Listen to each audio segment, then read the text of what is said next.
Jesus dying at 33 years old and praying at the Mount of Olives with the 12 disciples right before he dies is a metaphor that your energy climbs up the spine and finishes at the 33rd vertebrae, where there are two olives connected to the medulla oblongata right under the pons, one olive on each side. Also, in older Christian stories or stories contemporary to the King James Version of the Bible, it was said that Jesus was born in a cave and he also dies in a cave, which symbolizes the metaphor of how the Son is reborn every year because Jesus is the Son of God, S-U-N. Learning astrology is critical to one's enlightenment because if you know the story of the stars and you read religious scripture, you will realize that Jesus dying for 3 days is mirroring the sun during the winter solstice, which lands on the 21st. So if the sun doesn't ascend or decline in its latitude for 3 days, it is considered still, even though it's constantly going from east to west on the horizons.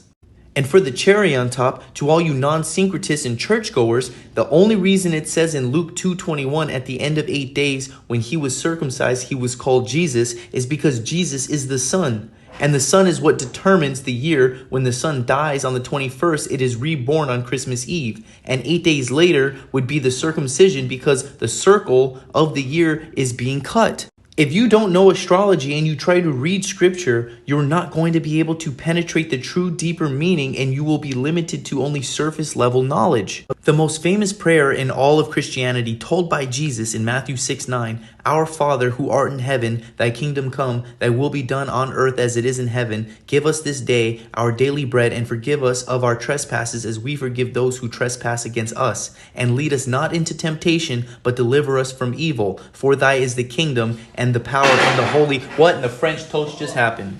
Okay, so this is the breakdown. The first sentence, "Our Father who art in heaven, hallowed be thy name." This is Aries because Aries is the head and all syncretists know that the head is heaven. Next is, "Thy kingdom come." The kingdom represents earth itself, which is a symbol for Taurus because it's an earth sign. Next is, "Thy will be done on earth as it is in heaven." Earth in this case correlates to the moon, which rules Cancer, and heaven correlates to the sun, which rules Leo.